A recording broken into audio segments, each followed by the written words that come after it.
Welcome everyone back to the second session, today's second session.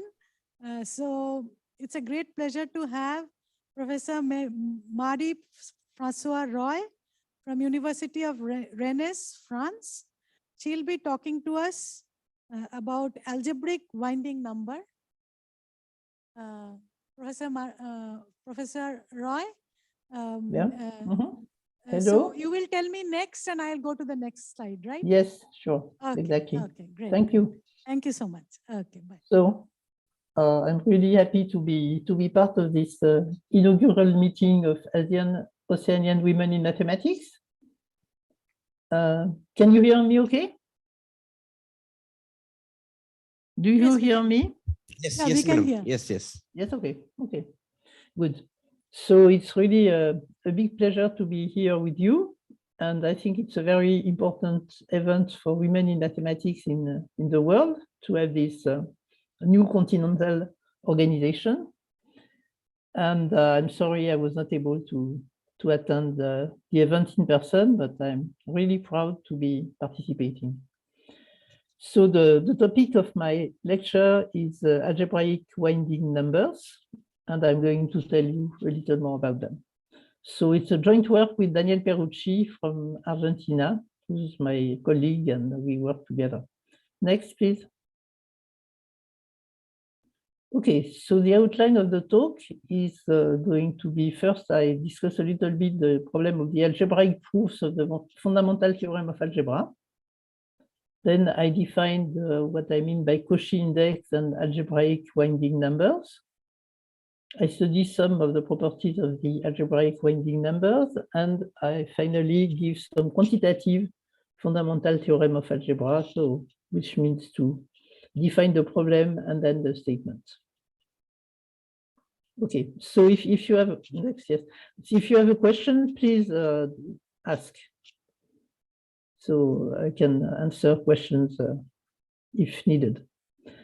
Okay, so we start with the notion of a real closed field. So real closed field is something very important in real algebraic geometry, since it's the algebraic definition of the abstract notion of the field of real numbers, if you like. Because say in complex algebraic geometry, we are dealing with algebraically closed field, but in real algebraic geometry, we are dealing with real closed field. So real closed field is already totally ordered. And then there are two equivalent definitions. One is what is called the intermediate value theorem, but only for polynomials. It's saying that if A is strictly big, smaller than B, and P of A, P of B is strictly negative, then in between, in the open interval, there is a root of the polynomial P. So it's not intermediate value theorem for any function, but only for polynomial functions. And the other notion is the fundamental theorem of algebra, which says that when we add I to R, so we define R of I equals C as R of T divided by T squared plus 1, this is an algebraically closed field. And I told you it's an equivalent definitions of being real closed field, so we need to prove the equivalence. So one thing which is easy, that FTA implied IVT, because what you can do by FTA is decompose a polynomial in linear factors, but then conjugate linear factors come together and give quadratic factors. And once you've been decomposing your polynomial in product of linear and quadratic factors that do not vanish, it's very easy to prove the intermediate value theorem. So the difficult part is in the other direction. So next. Okay, so before telling you how we can prove in the other direction, I want to make a little comments on the definition of real closed field. Of course, the field of real numbers is a real closed field for sure, but there are many others which are important for us in real algebraic geometry. For example, the field R-alg of real algebraic numbers, it's a countable field, and of course it has a lot of holes because the transcendental numbers do not belong, but nevertheless it is a real closed field. And another real closed field, which is non-Archimedean, very important for us, the field of real Puiseux series. So there are series in epsilon with rational exponents, which contain the infinitesimal epsilon, so it's not even Archimedean. And one trend of modern algebraic, real algebraic geometry is to provide proofs that work for any real closed field. So it means some algebraic proofs, which are only using the algebraic axioms. And then, of course, we like to have quantitative and algorithmic results, and it will be also part of my talk. Next. Okay, so there are many proofs of the fundamental theorem of algebra, several of them, in fact, directly by Gauss, and some of them were false or incomplete. There was a need for algebraic or topological facts that were proved only much later in the history of mathematics. So it's really a very fascinating topic, the history of mathematics. And I found this Wikipedia page quite relevant. So I really encourage you to look at this fascinating topic. And there were also, for example, Weierstrass was the question of what could be a constructed proof, but it was using numerical methods, and then it was using the Archimedeanity, so it was not working for any real closed field. So this question of how can we prove the fundamental theorem of algebra using only the intermediate value theorem is really very relevant. Next. So in fact, there is a classical proof due to Laplace in 1795. It was improved by Gauss in 1815. And using the intermediate value theorem, it's not difficult to prove that all positive numbers have a square root and all polynomials of odd degree have a root. And then the proof is very smart. It's a proof by an induction on the exponent of 2 in the degree of the polynomial. So if the polynomial is odd, so we decompose the degree as the power of 2 multiplied by an odd number. So if this power of 2 k equals 0, it means the degree is odd, and then by the axioms, it's easy to see that there is a root. And otherwise, we define the new polynomial, and the new polynomial has a higher degree, but the exponent of 2 is smaller. And this polynomial is made this way. It's a product of x minus x lambda minus x mu minus h, where h is an integer, the product of the variables x lambda and x mu. And when we look at the degree, we see that the degree is d minus 1 divided by 2, because we took all indices lambda is smaller than mu. So it is a polynomial which is now a smaller power of 2 and a bigger odd part. And then you substitute, you can use the symmetric functions in order to substitute in this polynomial with something which is symmetric in the variables. So you can substitute the coefficients of the initial polynomial, and you can use the induction hypothesis. So you need to choose 2 different numbers by the pigeonhole principle, and then you use the fact that for complex roots of degree 2, it's easy to find it's easy to find the roots for the complex roots for a polynomial of degree 2. And then it means at the end, if you like, if you look at all the proof, you get a polynomial of very high odd degree by doing this again and again. And that was the proof of Laplace. Next. And then there was no other algebraic proof for a very long time. And the recent one is due to Eiserman in a paper from 2012. But it's really based on very different principles. It's involving the geometric concept of winding number, but computed in a real algebraic way through what we call Cauchy index. In fact, it was really, there were very classical ideas already known by Sturm and Duville, but the details have never been fixed yet. And we noticed, together with Daniel Perrucci, we noticed also a flaw in in the paper of Eiderman, and we gave a new proof in 2019.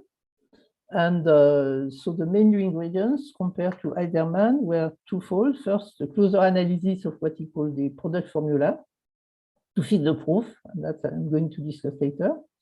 And then also to have a better approach, a better way to compute the Cauchy index by using what we call sub-resultants.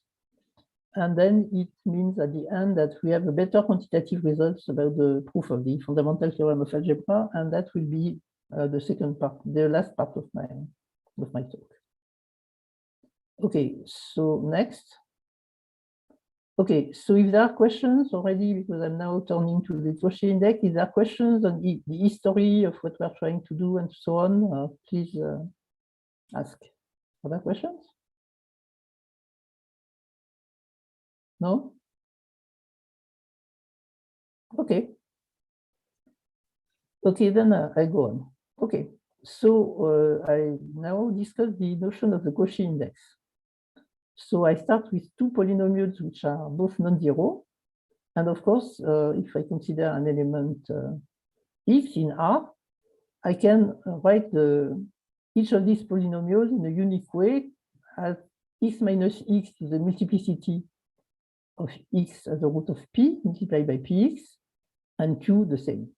So if x is not a root of p, then px equal to qx, and otherwise there is some power of x minus x to the multiplicity. Sorry, so it's not mu of x, it's a multiplicity of x of p and multiplicity of x in q. I change the notation. Okay, and then we define the valuation at x of the rational fraction p divided by q is just the difference between the multiplicity of x at p of p at x, sorry, minus the multiplicity of q at x. And then we define the Cauchy index. So when we take a sign, we are going to define a number which is going to be either 0, 1/2, or minus 1/2. And so we multiply by the sign of qx of p, qx of x, px of x, which are both non-zero, so there is a sign. And we raise the epsilon, which was a sign plus or minus, to the valuation of x of p divided by q at x, in case the valuation is strictly negative. So it means we are only interested in in the zeros of the denominator. And in all the other cases, we define the Cauchy index of p over q at x with the index with the exponent epsilon to be 0. And of course, also we need also to give a definition when one of the two polynomials p or q is 0, and then the Cauchy index is just equal to 0. So, okay, next. So that was, in a way, it was the Cauchy index to the right or to the left. Yes, actually, there's a question. Professor Roy, there's sorry? a question. Yes. Yes. The previous slide, what is that mu x and nu x? What? Yeah, previous slide. Yes, here.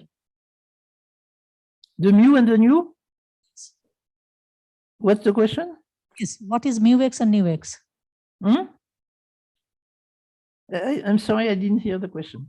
What is the fifth line? You write mu x and nu Yes, x. it's just a mistake. Mu is just the multiplicity of x at p. Okay, okay, thank you. And q is just that I thought it was like it would be more explicit to write multiplicity x and thanks. multiplicity x, but I just forgot to change it, so it's a mistake. Okay, sorry. thanks. Okay, right? Okay. So now we defined the multiplicity at x, forgetting the sign we had here, just by making the difference of these two numbers. So there is a Cauchy number, if you like, to the right, and the Cauchy number to the left, and then the Cauchy number at x is just the difference of the two. And if we illustrate it, we see that that's how it is. If the rational fraction goes to minus infinity, and then again after x is coming from minus infinity, then the Cauchy index is equal to 0.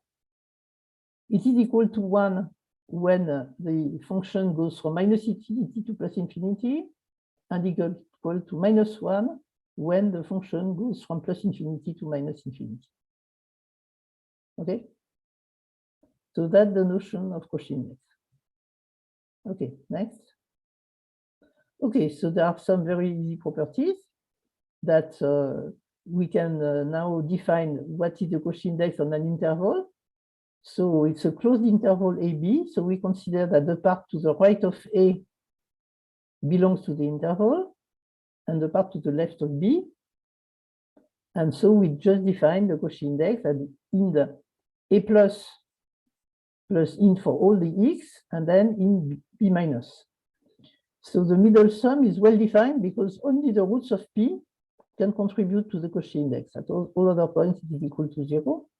And obviously, there is some additivity property. If we split the closed interval AB in A C1 and then C1 C Ci plus 1 and then CKB, we have this property because in fact we consider that when we split at a place, we count the left part for the first interval and the right part for the second interval. And then also we can exchange the role of A and B, and if the Cauchy index from AB is equal to the minus the Cauchy index to BA. So that's some easy property definition and easy properties of the Cauchy index. Next. Okay, so now we come to the winding number. So the winding number counts the number of turns that a loop gamma performs around 0. So it's really a complex analysis notion. And there is a classical argument principle applied for a polynomial P on a rectangle. As long as F has no zeros on the boundary of the rectangle, the winding number of the curve can be defined analytically as an integral, and it counts the number of zeros with multiplicity of F inside gamma. But there are some restrictions, which are the fact that there are no zeros on the boundary. So it's kind of famous results in the complex analysis, like in the book of Alphonse, for example. So now we want to do that, but more algebraically, because of course, this, for example, this integral would need the reals and would not work for any real question. So next. Okay, so the real algebraic definition of winding number is going to use some Cauchy indices. So this definition is proposed in Eiderman. So we consider a polynomial depending on the z variable, which is of the form x plus iy. We consider a rectangle, and we decompose f of xy as a real part and an imaginary part. And we define now, we look at the first. So we parameterize the boundary of the rectangle in 4 segments, one in red, one in blue, one in green, and one in yellow. So it just means that we are describing the boundary of the rectangle. And we define the winding number as twice the winding number is the sum of the Cauchy indices on these four sides. Each time on each side is now a function polynomial, real polynomial, a couple of 2 real polynomials, the real and imaginary part, restricted to this segment, and then the Cauchy number makes sense. So next, I give an example. Next. Okay, so for example, if I take x plus iy to the cube on the -1 on the rectangle, -1 times -1. Well, we can follow like you see, we start with the red curve, so it's crossing the x-axis once, and there we have Cauchy index equal to 1 because it goes from minus to plus along the red curve. And then we do the same for the blue curve, and we see then that it's crossing twice. And given the orientation of the curve, it's now also twice 1. And then the green curve, which is crossing once, but again in the good direction, so it counts for 1. And finally, the yellow curve, which is maybe not very simple, that maybe you don't see much, but the yellow curve is also quite crossing twice. So we get as sum of the Cauchy index, we get 6 divided by 2, it gives 3. So the winding number is 3. It means that we have been turning 3 times around 0. Okay, next. Okay, so properties of the winding numbers. There is additivity when we decompose the rectangle in small rectangles with parallel with sides which are parallel to the axis. This is immediate from the definition. And now what we need to prove is the multiplicativity and the main lemma, which is saying that if the winding number is not 0, then there is a root. And finally, using all these facts, we can prove algebraically the fundamental theorem of algebra. Because as a consequence, the winding number is counting the number of complex zeros inside gamma with multiplicities. But right now, when there are no roots on the contour of on the boundary of gamma. Okay, so I'm going to now what happens if we take the if we accept to have zeros at the corner of the rectangle. Like for example, in this case, we take the same polynomial, but we change the rectangle. Now the rectangle is 0, 1 times 0, 1. And if we look at the winding number, you see that now the green line and yellow line are just following the axis, so we don't see them anymore. But the contour is now doing the red part is crossing. The red part is counting for 1/2 because it's leaving from the x-axis. And then the blue part is counting for 1. We need to, so it is 3/2. We need to divide by 2, so we see 3/4. So we see that in this case, we have been doing like 3/4 of turning around 0. So it seems that this notion of algebraic winding number is more general than the one which we consider in analysis, because now we can accept that a root, for example, is at a corner. So that's what we want to study. Next. Okay, but then something quite strange happened, that if we multiply by a constant, then the winding number, which used to be, in this case, 1, in this case, sorry, 1/4. So if we add if we move the so if we start from a square and we take only this time x plus iy, we find 1/4 of term. But if we multiply by a constant, then you see now we don't touch anymore the x-axis. So in this case, the winding number, because we look at the Cauchy index between the real and imaginary part, so but it's no more touching the x-axis, so the winding number is equal to 0.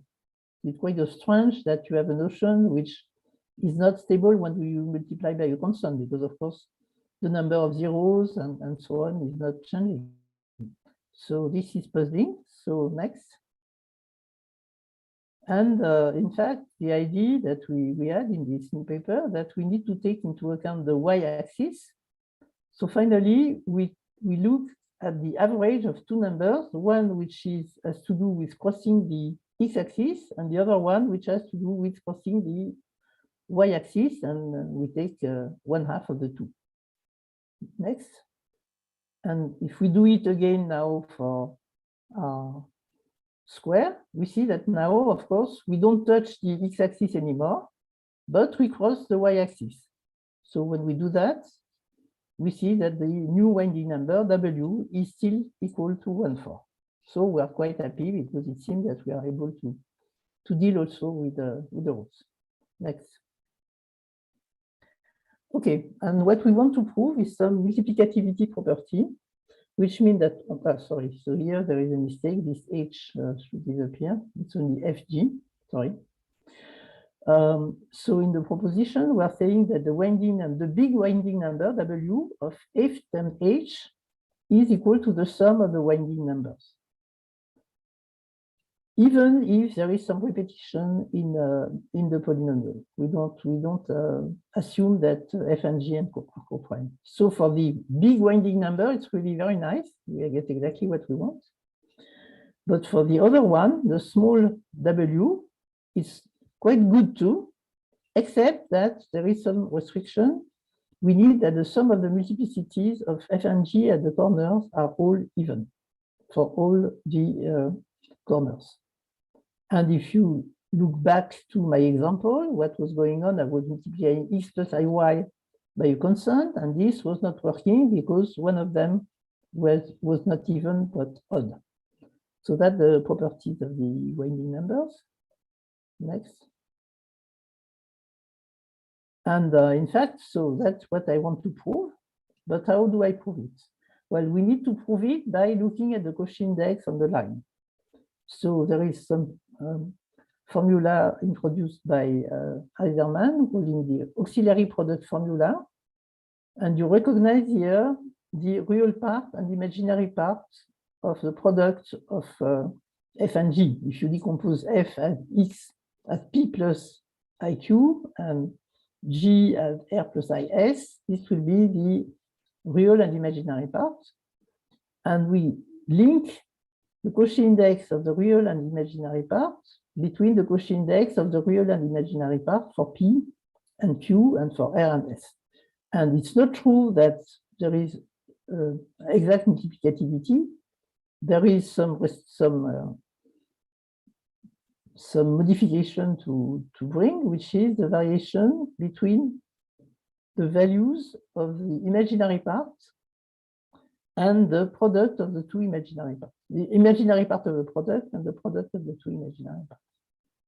And what we mean by the variation, what it's really something that you want to say that there is a variation between two numbers if the signs are different, and you want to count 1/2 when the sign is equal to 0.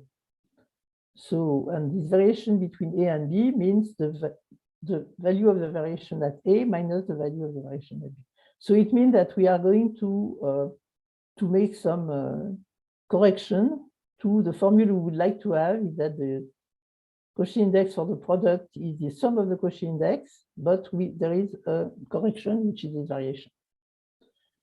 Okay, so that was the formula proposed by Heiserman. Next. Unfortunately, this formula is false because we designed a counterexample. So I don't detail the counterexample, but very simple. And in fact, it's this counterexample comes from the real and imaginary part of a complex polynomial. So really, it means that the product formula doesn't work. So we needed to fix it, and we did. Next. So in fact, we introduced the notion what is a bad number. So it's a number for which the valuation of P divided by Q equal the variation of R divided by S, and is strictly negative. So it means that there is a root pole. There is a pole in these rational fractions. And moreover, there is some cancellation in PS plus QR because the valuation of this, you see, this valuation should be negative, okay? Because the valuation of Q and S is negative. So it means that this valuation here, there is some cancellation in terms which make it equal to 0. And that's, if you analyze it, it's exactly the case where it's not working. So if A and B are not bad numbers, then the product formula is okay.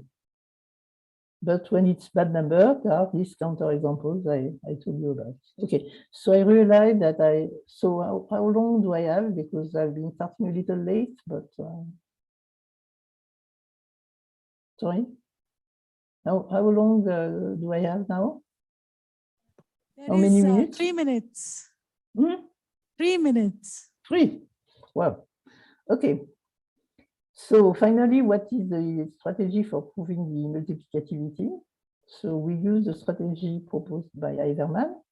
So we use the auxiliary product formula for each side, and we prove that the sum of all the variation parts, which was the correction term, vanish and are equal to 0. And it does work, but it is quite subtle because we need to take care of the bad points, we need to take into account the parity of the multiplicities at the corner and so on. And that's why we prove that the multiplicativity always holds for W, and there are some restrictions on the parity for small w, and we've seen counterexamples proving that we do need a different formula when we deal with the multiplicity which is odd. So next. And finally, we can prove the complex root counting. So the complex root counting is saying that this big W counts the number of zeros with multiplicities, counting zeros on the edge for 1/2 and zeros on the corners for 1/4. And this is proved by using the main lemma. The main lemma is saying that if a polynomial is non-zero for every value inside the rectangle, then the winding number is equal to 0. Which is also something important. I don't have time to discuss the proof of the main lemma. But from these two things, we can prove the root counting for big W. Next. And then the small root counting for small w. So this big W should be a small w in the title, but then the statement is okay. So again, zeros on the edges count as 1/2, zeros at the vertices count for 1/4. But only when there is a condition on the even multiplicities. Next. Okay, so I just want to say now to conclude, because I won't have to tell you about the last part, but we want to introduce some quantitative FTA. So we want to compare these two proofs that we have now, the proof by Laplace and the proof by the algebraic winding number. So we say that we are interested in a function alpha, which is saying to which, for polynomials of which degree do we need to use the IVT in order to get the FTA for the polynomial D. Next. For the Laplace proof, because of this big increase of degree when we construct this polynomial and again, and we make the power of 2, the exponent of 2 decrease, we find an exponential degree, something like d to the d. Okay, and then maybe we go to the last slide. Go next, because I need to finish. So yes, okay. So using our new techniques, using this approach with the winding number and some clever way of computing the Cauchy index that I didn't mention, then we can prove that in this, for the new proof, we only use IVT of 2 degree d to the square. So it's really giving some quantitative information about the proofs. In one case, we need to use polynomial of very high degree, like d to the d. In the second proof, we need to use only polynomials of degree d to the square. Okay, so I just want to show you the bibliography. Okay, so the book of Alforce I mentioned, and we have a book on algorithms in real algebraic geometry, which is explaining how to compute the Cauchy index, and then the paper by Gauss, Laplace, Eiderman, our paper on the quantitative fundamental theorem of algebra with Daniel, and then the second one, which is still in preparation and going to appear in archive in the coming weeks. So thank you.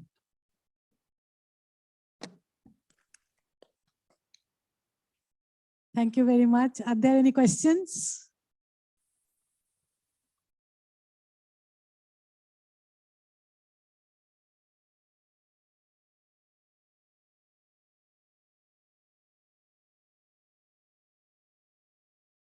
No questions? So if there are no more questions, then we should thank the speaker. Okay.